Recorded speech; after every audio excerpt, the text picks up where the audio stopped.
Thank you very much for coming. And first of all, I would like to present my. I would like to make my presentation, and it's based on my personal experience, and I would like to tell more about my country, my experience, and my participation in these processes, processes of democratization in Central Asia. And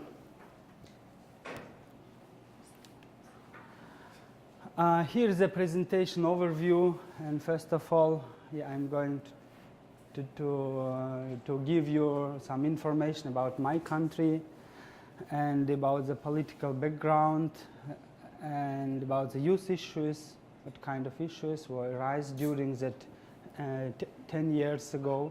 And 10 years ago in March, in 24th of March, the Tulip Revolution was happened in capital of Kyrgyzstan, in Bishkek, and since that time flies, and now it's a 10 years of anniversary this year, and I would like to share this information with you. And I would like to give you information about youth activism and participation, especially political participation of youth in Kyrgyzstan, and what kind of lessons or some kind of new ideas I have for now. And might be you can also share with your vision on, or with your ideas on this youth participation issues. Kyrgyz Republic.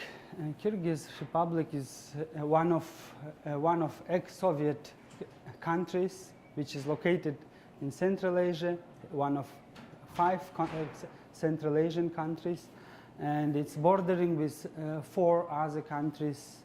It shares borders with China, Kazakhstan, Uzbekistan, and Tajikistan. And its a population, it's almost 6 million, and ethnic groups. The main ethnic groups are Kyrgyz, Uzbek, and Russian, and also we have 1% of Dungan and other nationalities who live in Kyrgyzstan.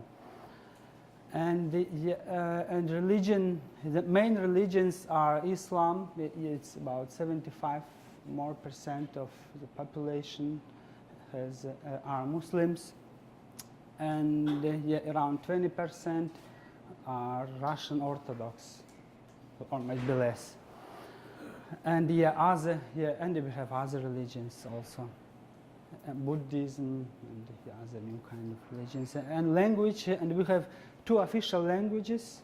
Its main language is Kyrgyz. It's Kyrgyz. It's similar to Turkish language, and we have a official language. It's Russian, and we are only one country, only one post-Soviet country who have kind of I think after Belarus we have a Russian language as official, and we're using Russian in our work, even at home. And Kyrgyzstan, it's a mountainous country, and we have extreme weather, kind of changing. And during the summertime, it might be up to plus 40 degrees. It's more than 100 Fahrenheit. And during the winter time in the mountains, it might be minus 40. I don't know. It's how much is in Fahrenheit. Minus 42 Fahrenheit. Yeah. And as I said, it's a mountainous country, and more than 94% are above 1,000 meters above sea level. And here is the information about me, myself, and during my life, or during my professional career, I was changing my positions and my roles. And first of all, I after the graduation of the university, I started my career as a volunteer, and then as an instructor and observer, independent observer during the elections, and how I was involved in the political processes and in the youth activism in Kyrgyzstan. And for the last years, I was involved as a researcher, as a program manager, and for the last year, I work as a deputy director at the National Library. Now I'm Humphrey Fellow. And here is a little information about my country, about the political situation in my country, and it shows the kind of new history of Kyrgyzstan, because we got independence from the Soviet Union in 1991, and after that, we changed 4 presidents. Now we have 4th president in my country during this more than 20 years period, and it was problem. Every time it was some problem to change the leadership of country, and I'm going to tell you about the Tulip Revolution, which is the first revolution, and it happened in 2005. And and this revolution overthrew for the first president. His name is Akayev. Now he lives in Moscow. And the second revolutions happened in April, and Tulip Revolution was happened in March, and the next revolution was happened in April. And I don't know, we're expecting the third revolution. It might be happened in this year, I don't know. But now we have a president, Atambayev, who is the 4th president, and before we had 2 presidents who left the country. First president after the Tulip Revolution, second president after the April Revolution in 2010, and now he lives in Belarus. Second president, he lives in Belarus, first in Moscow. But we also have interim president who was a woman, who was the first woman president in Central Asia, and he served as a president during 2 years after the second revolution. And my participation and my involvement into this political processes, was due to her leadership style. Her name is Rosa Otumbayeva. Now she is ex-president, and she has own foundation, and we're trying to work on a political side. And also we have and here is kind of main things might be which influenced, because Kyrgyzstan is located in between the interests of 3 main countries, between China, Russia, and USA. We are geographically we are next to China, and we are dependent from Russia. And Russia now, these days, Russia trying to make more and more influence and economic, political, and other kind of influences. Because Russia is not interested in kind of color revolutions or human rights issues, and they are trying to sell their values now. And we had, and also Kyrgyzstan is kind of interesting country, because we had two air bases in our country. First was after 2010, 11th of September, it was established USA NATO air base in Kyrgyzstan, which also was influenced kind of in a political situation in the country. And after that, Russia decided to establish another Russian air base in the same area.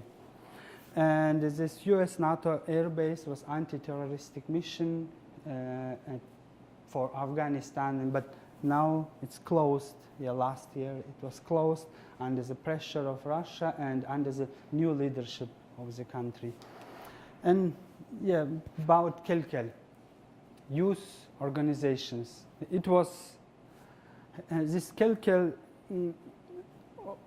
activity, or we created this youth movement during this Tulip Revolution, and Tulip Revolution was happened right after the Orange Revolution, and we were young activists were inspired by Orange Revolution, and yeah, we also would like to have this kind of youth activism.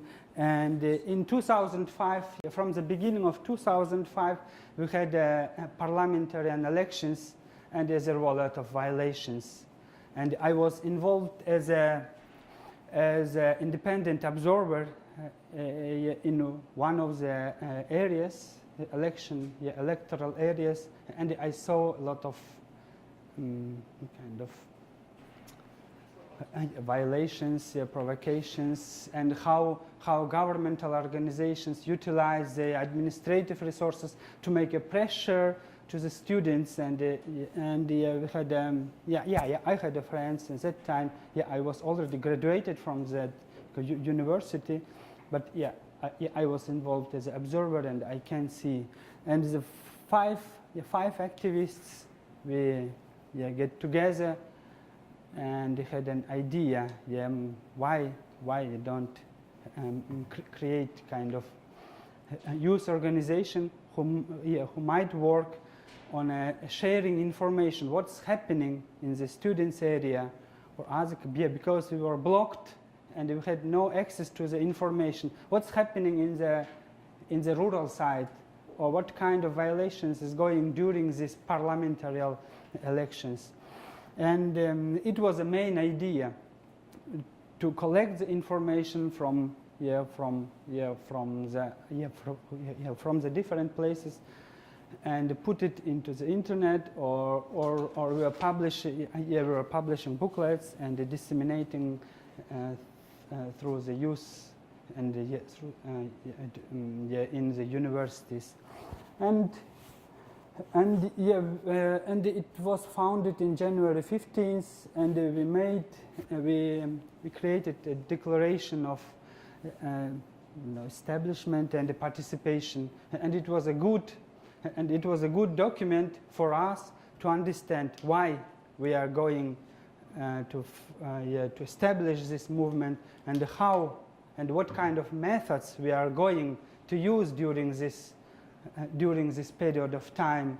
And we had a period of time for our and this KelKel, it was established as a civic campaign, and we were before we found this movement, we have learned about the experience of youth organizations in Ukraine and in Serbia, and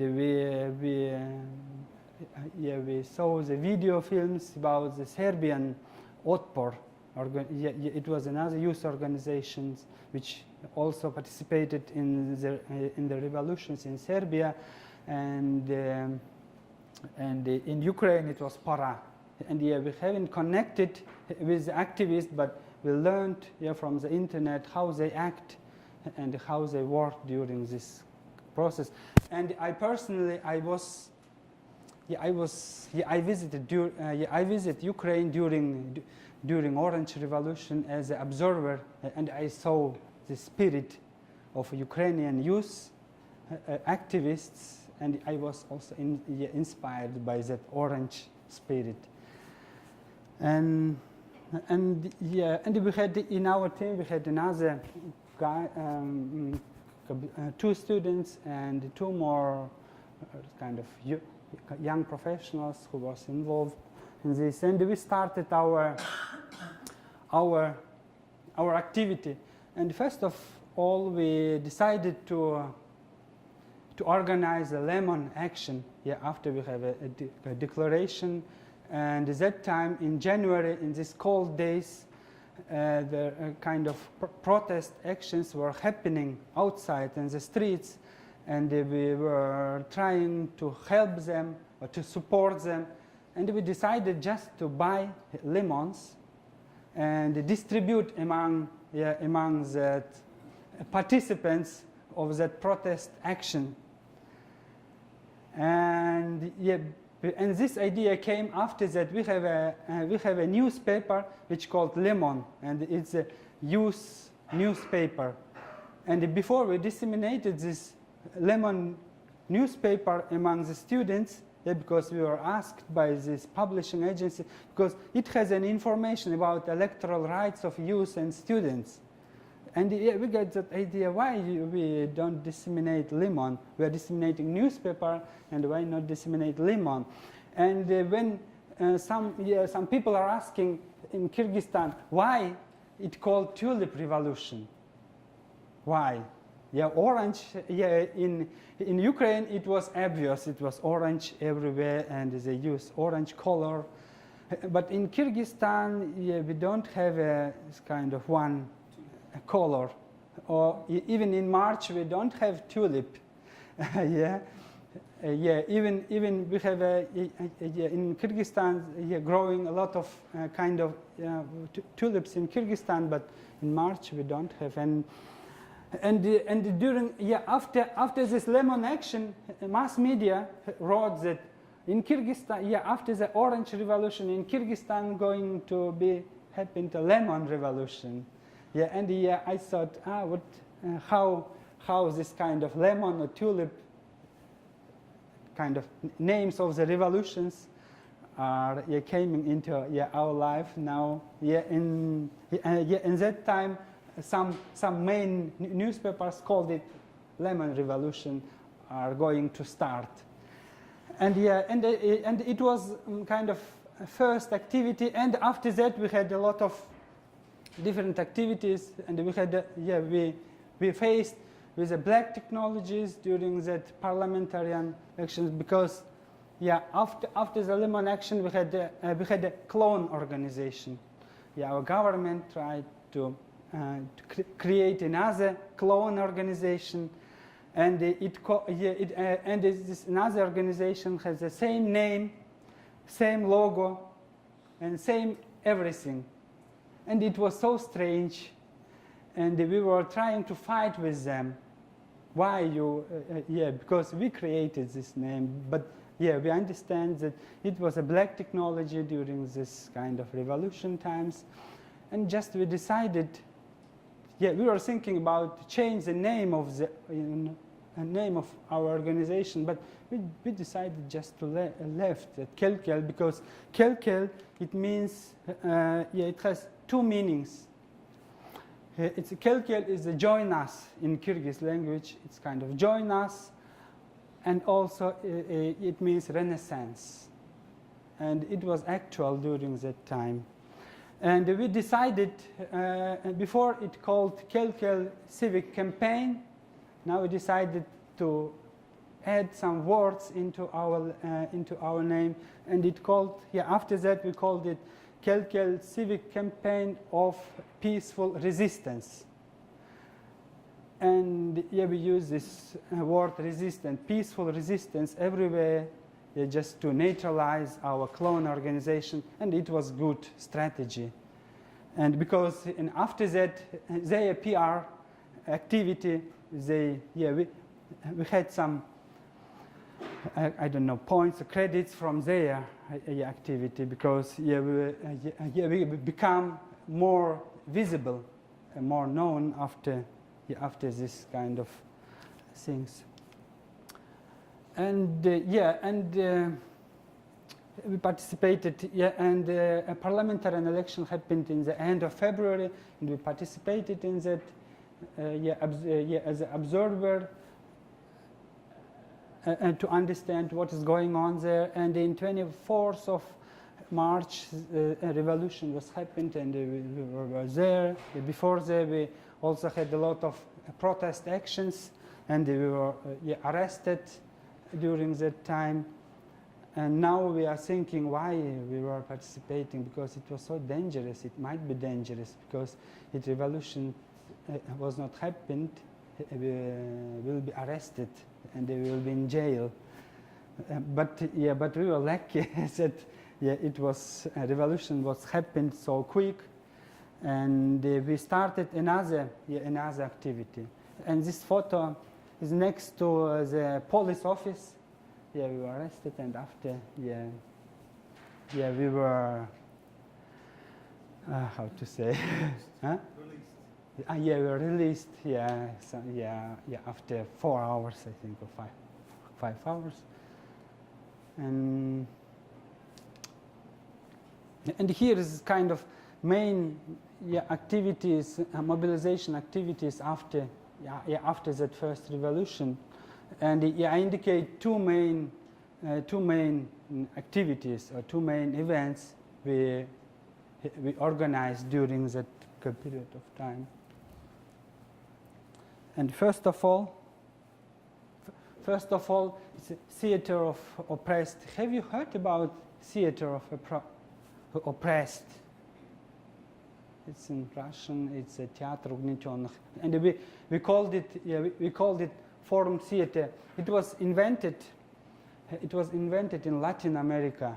I don't remember in which exact country, and this method was invented there, and it was good method for activists use to disseminate information or to make discussions among the population or among the students. Use if you have a kind of, if you live in a kind of dictatorship countries, where you don't have kind of freedom of speech, and this was a good kind of methods, because we trained, we organized trainings for students, for our volunteers, and they were doing kind of performances, hidden performances outside on the street, in the public places, and they were provocating people to start discuss about kind of different issues, about the violations during the elections, or about the corruption in the universities and other things, kind of sensitive issues. And it was presented, firstly, it was presented by our organization in Central Asia. It was presented in 2005. And in 2006, we get a professor from UN University of Peace, which is located in Costa Rica, and she was going to present us this method. And we said, we already implementing these methods here in Kyrgyzstan, and she was surprised. Mm-hmm. I have a question about, because I see there is a lot of people on the square. So was your revolution similar to ours, where people would just gather on a square and stay there until something was happening, or did they just go there? And because you mentioned that it was really quick, so I was wondering whether it was like a constantly gathered people on a central square, or if it was somehow. And my second question would be, how did the logistics function in the organizing of the protest? Were there any sponsors, anything like that? It's a good question, because we had, it was not like in Ukraine, because in Ukraine, protesters, they were sitting for I don't know how many months. But in Kyrgyzstan, we were just going out for the actions, for the half a day, and and it's done. And just the big kind of protest actions was happened in 24th of March, and the same day revolutions was happened, because it was already the system. It's a government system.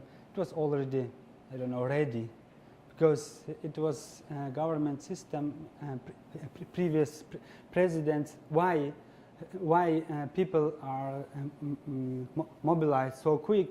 Because during the parliamentary elections, two kids of president, daughter and son, they were running for the parliament. And they won. They won, and they were in parliament already. And and activism population didn't like this, and it was kind of main main kind of signal to mobilize. And regarding the resources, and in the end of from the February till March, we were counting our finance, how much resources we collected and we spent during for our activities, for our youth movement. Because we don't have kind of big sponsors, and I was experienced in kind of project-related things, and I know some organizations, international organizations, and we were asked them to support us, but that time, before revolution, they didn't gave us support or resources because they're afraid it's kind of political issues, and we are kind of revolutionary movement, and they didn't support it. But some of businessmen, they supported, of course, and we were collecting kind of our money from our pockets for kind of little kind of things. For example, for the lemon action, 5 of us, we collected, it's around $10 each, and we bought just 10 kilograms of lemon, and it was, I don't know, around 10 kilograms, and we disseminated. And this kind of actions were happening because we bought this kind of fabric for the flag, and we made it by ourselves, and it was kind of handmade. And that time people were saying that, oh, they're getting $1 million from USA or from the Western countries, and they this kind of things. But in the end, when we count, it was for these 3-4 months, it was $3,500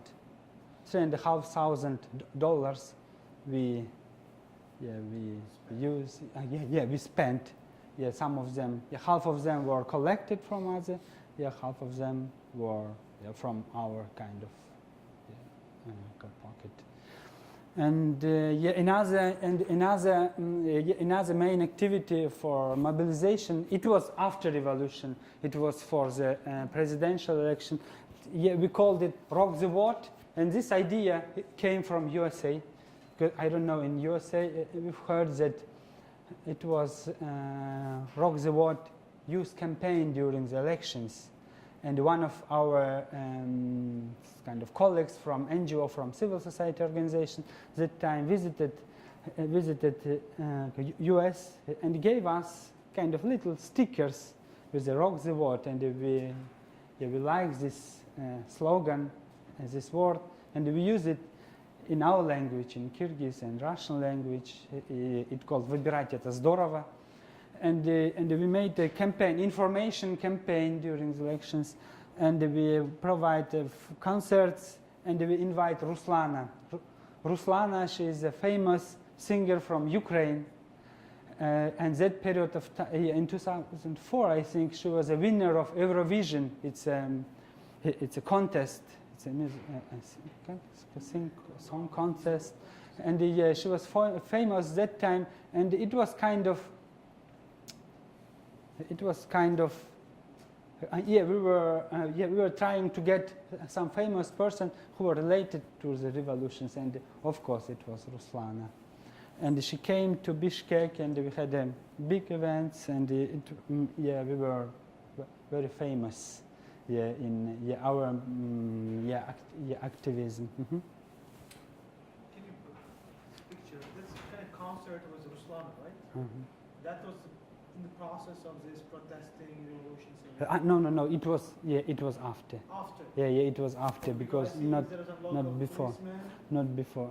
It's just for security reasons. Sorry for asking so many questions, but I'm okay. just really interested.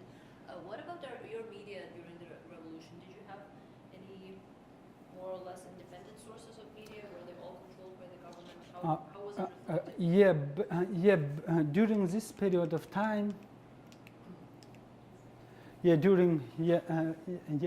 before revolution, or as my friend from Albania said, from the beginning of the democracy, yeah, we had kind of free media, and we were called as the island of democracy in Central Asia.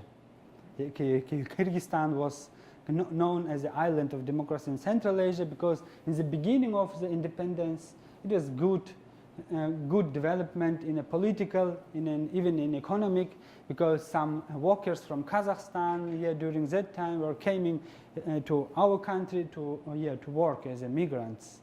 But after that, something was changed, and this kind of corruption system.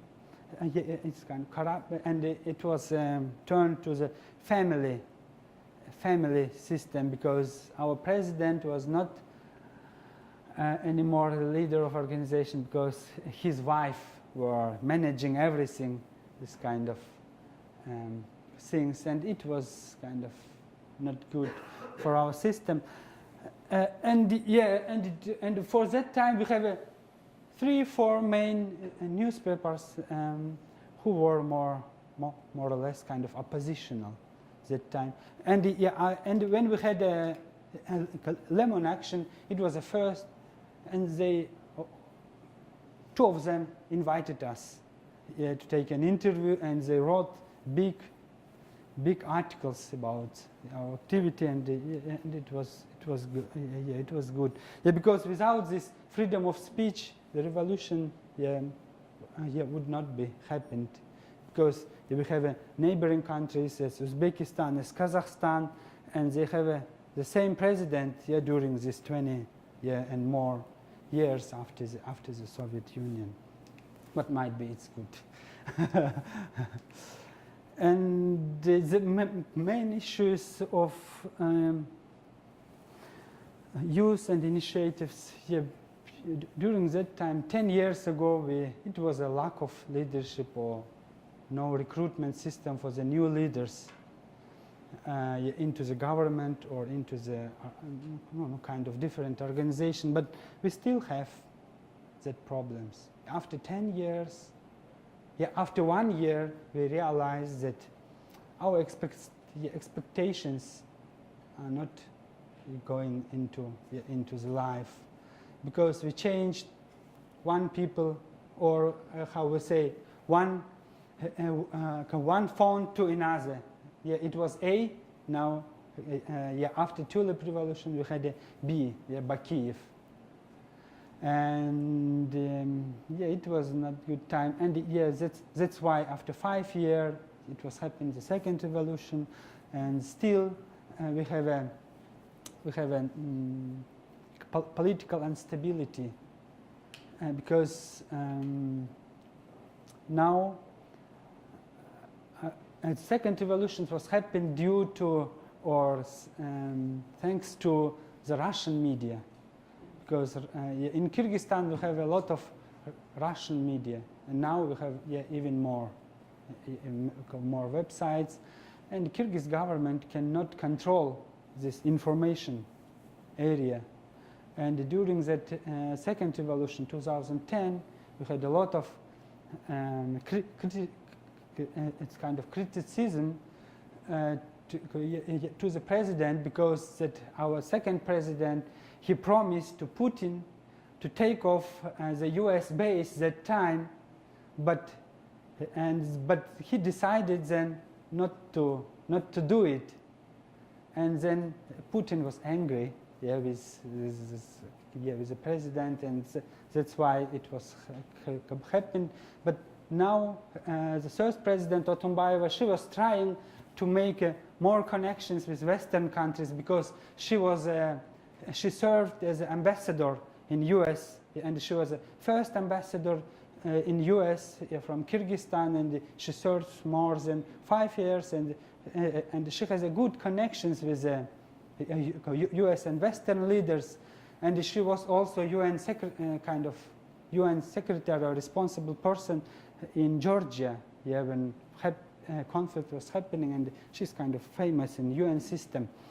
But in that time, during two years, it was kind of changing in the policy to the kind of international or to the Western side. But yeah, after she left her leadership, now we have another President Atambayev. The same old things are happening, because now we even get more kind of influence from Russia, but our people might be very happy with that, because we are economically dependent of Russia. Yeah, because during the Soviet time we had a lot from the Soviet Union. Yeah, we have electricity first. Yeah, we have industrialization of the country, and our people are thankful to Russia for that. But me personally don't like this policy of Putin, because it's kind of a lot of violations is going on now. And now this year, Kyrgyzstan entered or became a member of the customs union, which was created by Russia, Kazakhstan, and Belarus. And yeah, we are dependent. And in some cases, Russia are not allowing or giving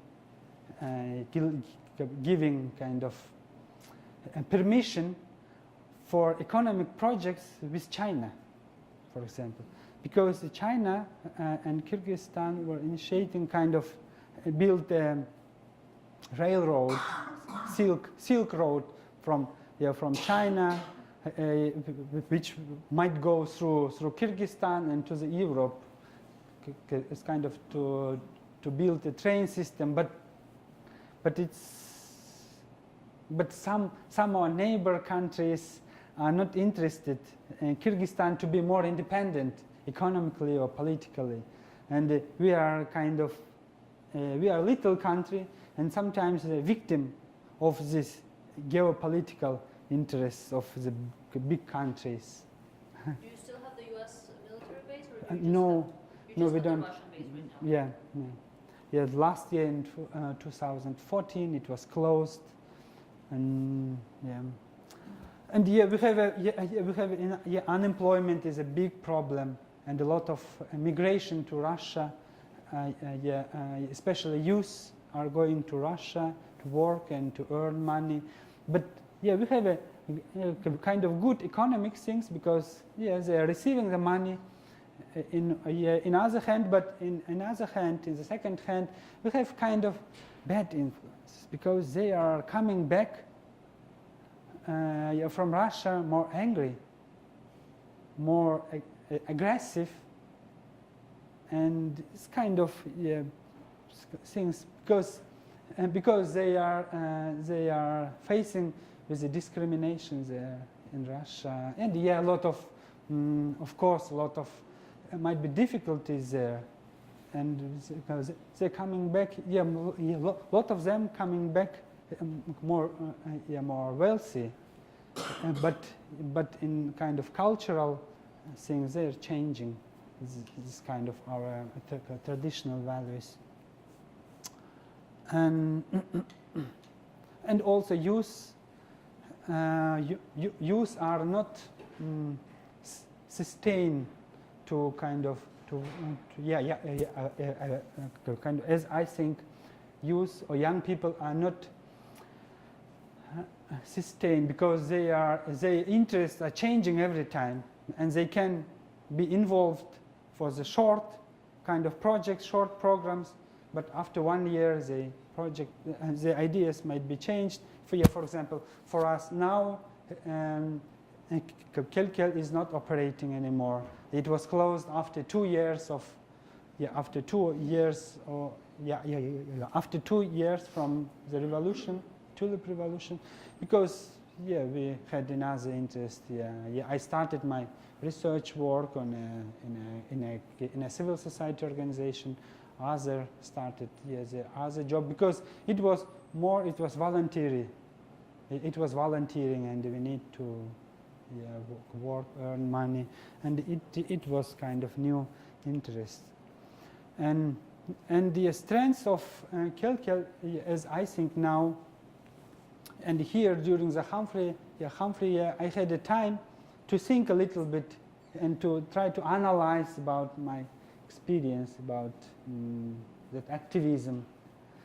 And I think it was the strength, one of the strengths, it was clear objective, because we had declaration, kind of missions, and we reorganized our mission in strategic plan, and we have a strategic plan. And it was good to have shared vision, shared goals, and to achieve our purposes. And also, it was we used a participatory approach for planning and for organizing every event, and it was good. And that for that time, the KelKel activism, it was kind of school for us, because we learned from there how to put issues on the agenda. Because we had organizational committee of which consists 21 members, and we should have we should be agree, all of us, to have a decision. And we were creating little coalitions and this kind of things, and it was good and it was good experience on that, and it was a volunteerism. And the last slide is about lessons and ideas. And that time we used this word: if you don't make a policy, policy will make you. I don't know. We used it in Russian. And we were trying to influence in some policies which might affect us, and we were involving in a constitutional reform, in the creating of youth policy in Kyrgyzstan, in the increasing of the budget for the youth kind of related things. And now we have a lot of programs, even international programs, who is working on this youth development thing, issues. And another lesson was it's important to create a space for alternative leadership among youth, because we were trying to build, to strengthen the leadership skills, but that young leaders, they were trying to compete with that old leaders or old generation leaders, and they will never reach their level, because they're also growing. And we were thinking it might be better to give to the youth kind of different skills which they can use to grow up as leaders. And now we have a lot of new technologies. If you know how to use new technologies, how to use it, it's easy to be visible, because more young people cannot or have a less kind of presentation skills or oral skills, because one of the main skills which leaders have to have is oral presentation skills.